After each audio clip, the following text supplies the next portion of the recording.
This is talk number 5, called Evening Sitting, and this was originally published in the book The Path to Peace, and there's no information about what year or what situation was that it was given in.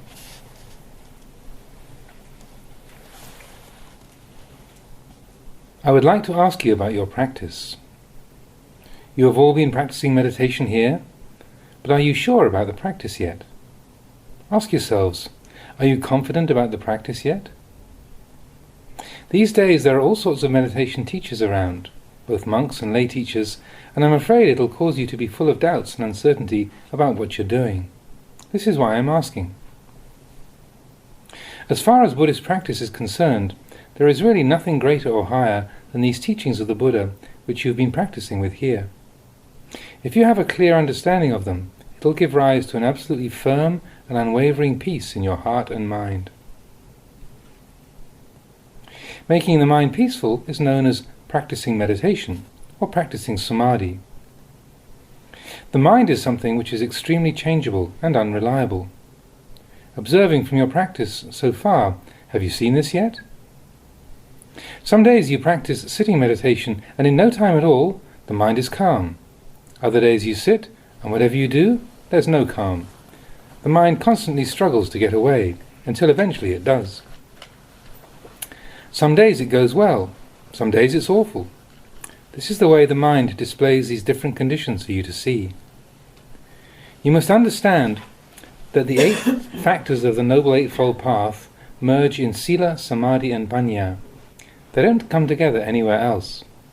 This means that when you bring the factors of your practice together, there must be Sila, there must be Samadhi, and there must be Panya present together in the mind. It means that in practicing meditation right here and now, you are creating the causes for the path to arise in a very direct way. In sitting meditation, you're taught to close your eyes so that you don't spend your time looking at different things. This is because the Buddha was teaching that you should know your own mind. Observe the mind. If you close your eyes, your attention will naturally be turned inwards towards the mind, the source of many different kinds of knowledge. This is a way of training the mind to give rise to samadhi. Once sitting with the eyes closed, establish awareness with the breath. Make awareness of the breath more important than anything else. This means you bring awareness to follow the breath, and by keeping with it, you will know that place which is the focal point of sati, the focal point of the knowing and the focal point of the mind's awareness.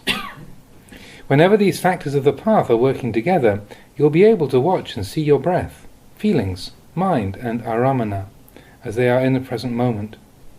Ultimately, you will know that place which is both the focal point of samadhi and the unification point of the path factors.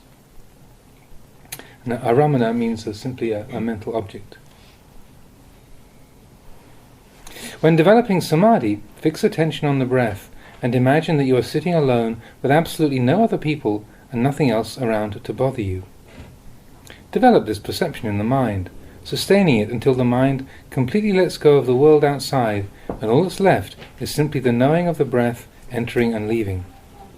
The mind must set aside the external world. Don't allow yourself to start thinking about this person who's sitting over here or that person who's sitting over there. Don't give space to any thoughts that will give rise to confusion or agitation in the mind. It's better to throw them out and be done with them. There is no one else here. You're sitting all alone. Develop this perception until all the other memories, perceptions and thoughts concerning other people and things subside, and you're no longer doubting or wondering about the other people or things around you. Then you can fix your attention solely on the in-breaths and out-breaths. Breathe normally. Allow the in-breaths and the out-breaths to continue naturally, without forcing them to be longer or shorter, stronger or weaker than normal. Allow the breath to continue in a state of normality and balance, and then sit and observe. Observe it entering and leaving the body. Once the mind has let go of external mind objects, it means you will no longer feel disturbed by the sound of traffic or other noises. You won't feel irritated with anything outside, whether it's forms, sounds or whatever. They won't be a source of disturbance, because the mind won't be paying attention to them.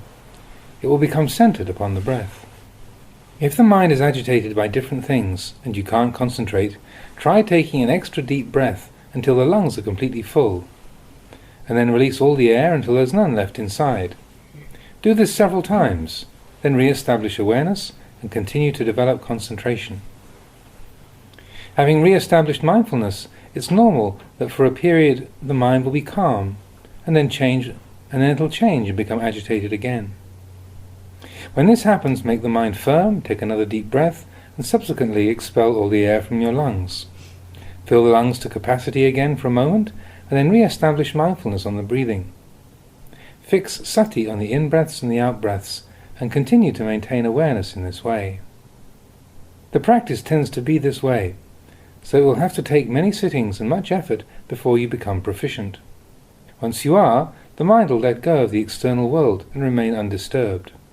Mind objects from the outside will be unable to penetrate inside and disturb the mind itself.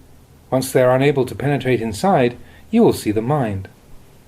You will see the mind as one object of awareness, the breath as another, and mind objects as another. They will all be present within the field of awareness centered at the tip of your nose. Once sati is firmly established with the in-breaths and the out-breaths, you can continue to practice at your ease. As the mind becomes calm, the breath, which was originally coarse, becomes correspondingly lighter and more refined. The object of mind also becomes increasingly subtle and refined. The body feels lighter, and the mind itself feels progressively lighter and unburdened. The mind lets go of external mind objects, and you continue to observe internally. From here onwards, your awareness will be turned away from the world outside and be directed inwards to focus on the mind. Once the mind has gathered together and become concentrated, maintain awareness at that point where the mind becomes focused. As you breathe, you will see the breath clearly as it enters and leaves. Sati will be sharp, and awareness of mind objects and mental activity will be clearer. At that point, you will see the characteristics of sila, samadhi and panya, and the way in which they merge together. This is known as the unification of the path factors. Once this unification occurs, your mind will be free from all forms of agitation and confusion. It will become one-pointed, and this is what is known as samadhi. When you focus attention in just one place, in this case the breath, you gain a clarity and awareness because of the uninterrupted presence of sati. As you continue to see the breath clearly, sati will become stronger, and the mind will become more sensitive in many different ways.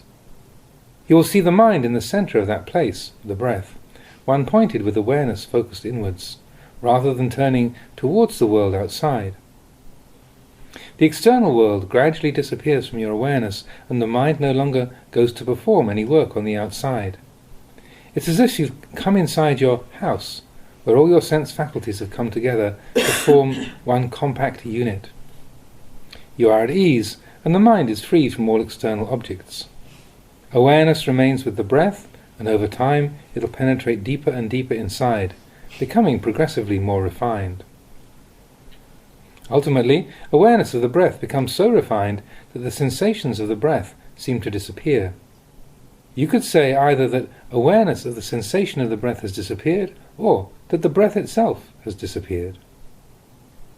Then there arises a new kind of awareness that the breath has disappeared. In other words, awareness of the breath becomes so refined that it's difficult to define it.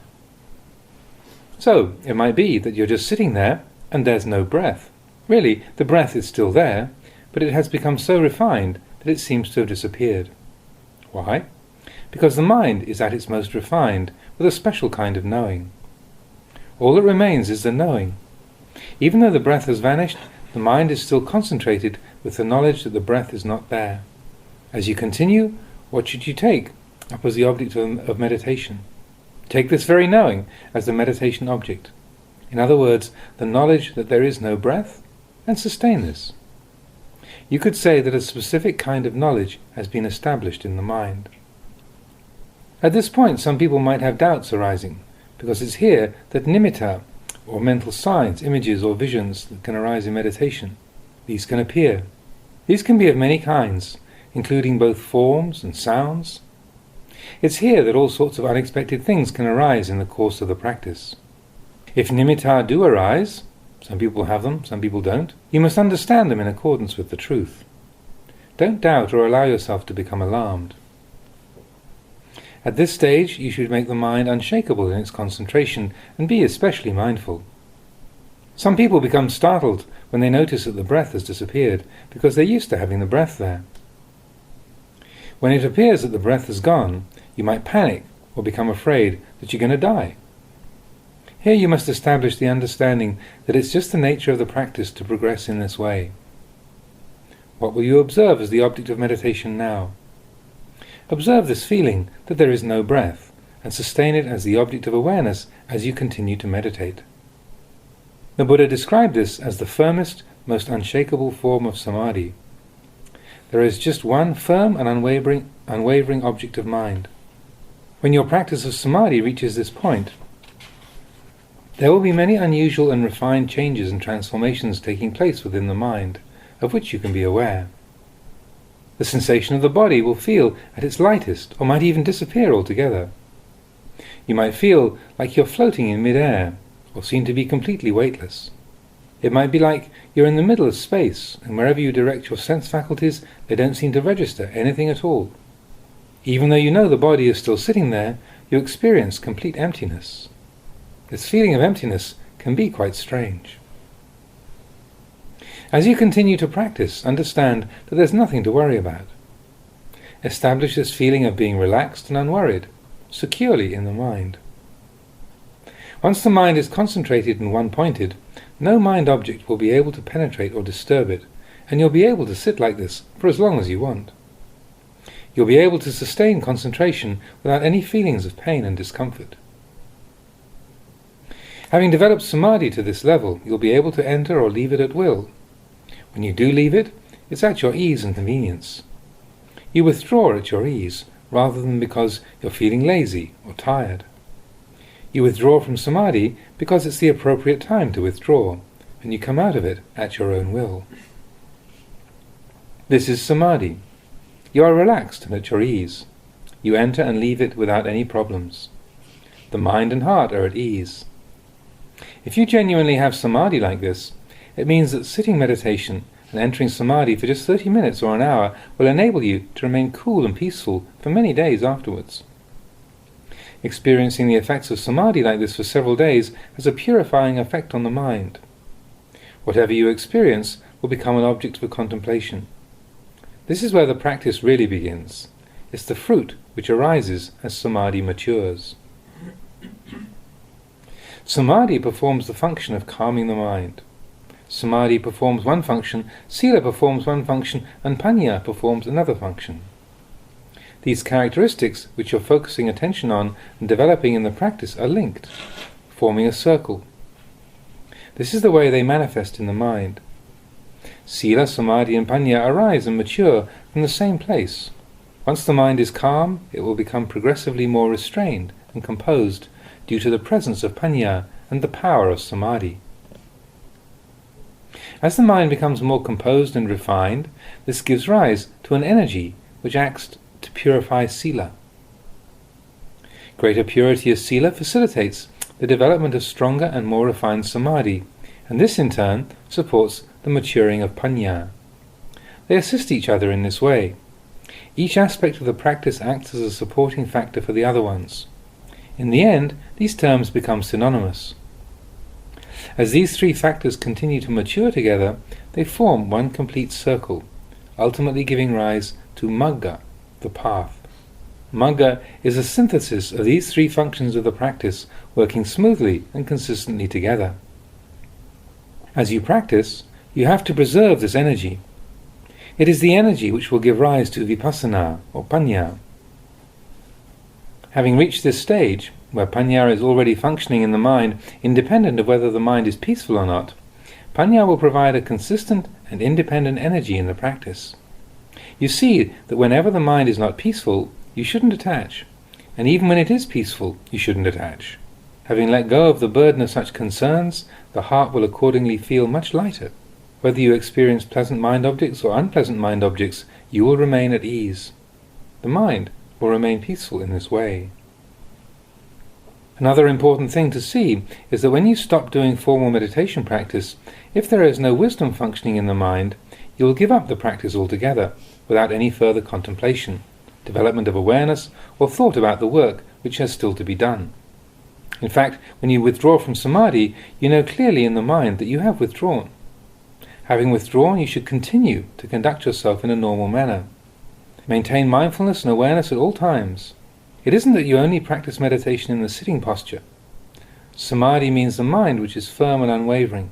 As you go about your daily life, make the mind firm and steady and maintain this sense of steadiness as the object of mind at all times. You must be practicing sati and sampajanya continuously. Sampajanya means self-awareness, self-recollection, clear comprehension.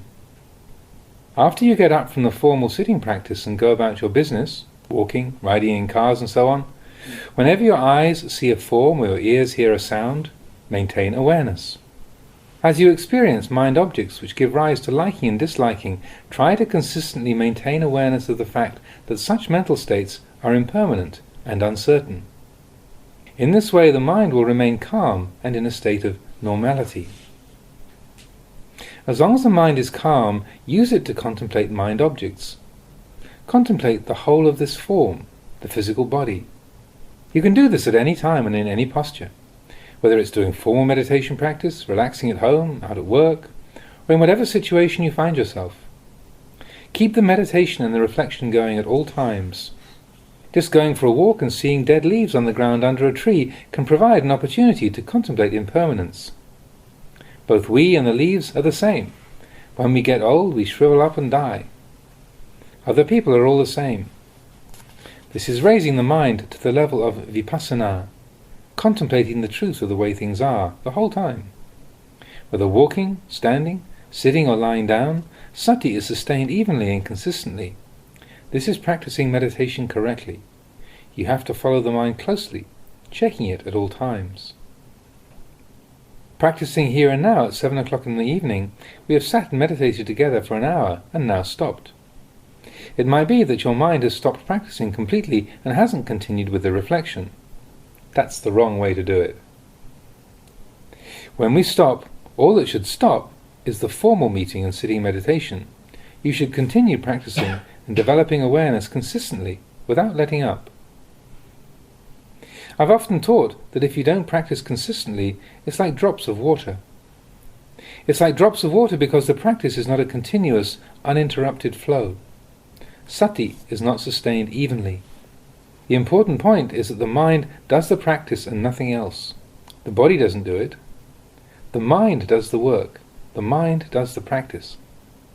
If you understand this clearly, you will see that you don't necessarily have to do formal sitting meditation in order for the mind to know samadhi. The mind is the one who does the practice. You have to experience and understand this for yourself, in your own mind. Once you do see this for yourself, you'll be developing awareness in the mind at all times and in all postures. If you're maintaining sati as an even and unbroken flow, it's as if the drops of water have joined to form a smooth and continuous flow of running water. Sati is present in the mind from moment to moment, and accordingly there will be awareness of mind objects at all times. If the mind is restrained and composed with uninterrupted sati, you will know mind objects at each time that wholesome and unwholesome mental states arise. You will know the mind that is calm and the mind that is confused and agitated. If you train the mind in this way, your meditation will mature quickly and successfully. Please don't misunderstand. These days, it's common for people to go on vipassana courses for 3 or 7 days where they don't even have to speak or do anything but meditate. Maybe you've gone on a silent meditation retreat for a week or 2, afterwards returning to your normal daily life. You might have left thinking that you've done vipassana, quote unquote, and because you feel that you know what it's all about, then you carry on going to parties, discos, indulging in different forms of sensual delight. When you do it like this, what happens? There won't be any of the fruits of vipassana left by the end of it. If you go and do all sorts of unskillful things which disturb and upset the mind, wasting your previous efforts, Then next year you go back and do another retreat for 7 days or a few weeks, then come out and carry on with the parties, discos and drinking. That isn't true practice. It isn't patipada, or the path to progress. You need to make an effort to renounce. You must contemplate until you see the harmful effects which come from such behavior. See the harm in drinking and going out on the town. Reflect and see the harm inherent in all the different kinds of unskillful behavior which you indulge in, until it becomes fully apparent. This will provide the impetus for you to take a step back and change your ways. Then you would find some real peace. To experience peace of mind, you have to clearly see the disadvantages and danger in such forms of behavior. This is practicing in the correct way. If you do a silent retreat for 7 days, where you don't have to speak or get involved with anybody, and then go chatting, gossiping, overindulging for another 7 months, how will you gain any real or lasting benefit from those 7 days of practice? I would encourage all the lay people here who are practicing to develop awareness and wisdom to understand this point. Try to practice consistently. See the disadvantages of practicing insincerely and inconsistently, and try to sustain a more dedicated and continuous effort in the practice. Just this much. It can then become a realistic possibility that you might put an end to the kilesa, the defilements, qualities that darken and defile the mind, such as greed, aversion and delusion. But that lifestyle of not speaking and not playing around for 7 days, followed by 6 months of complete sensual indulgence without any mindfulness or restraint, will just lead to the squandering of any gains made from the meditation. There won't be anything left. It's like going to work for a day and earning £20, but then going out and spending £30 on food and things in the same day. Would any money be saved? It would all be gone. It's just the same with the meditation. This is a form of reminder to you all, so I'll ask for your forgiveness. It's necessary to speak in this way so that those aspects of the practice which are at fault will become clear to you, and accordingly you'll be able to give them up. You could say that the reason why you have come to practice is to learn how to avoid doing the wrong things in the future. What happens when you do the wrong things? Doing wrong things leads you to agitation and to suffering, when there's no goodness in the mind. It's not the way to peace of mind. This is the way it is. If you practice on a retreat, not talking for 7 days, and then go indulging for a few months, no matter how strictly you practice for those 7 days, you won't derive any lasting value from that practice. Practicing that way, you don't really get anywhere. Many places where meditation is taught don't really get to grips with or get beyond this problem. Really, you have to conduct your daily life in a consistently calm and restrained way.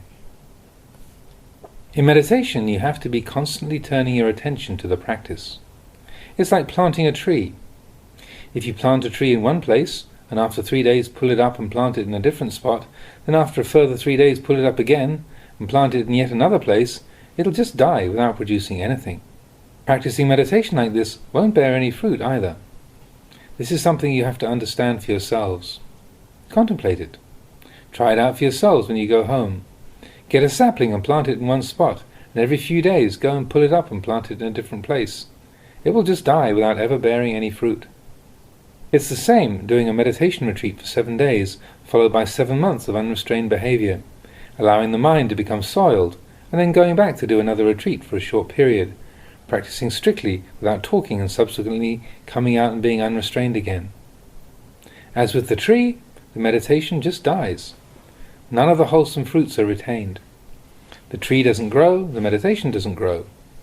I say, practicing this way doesn't bear much fruit.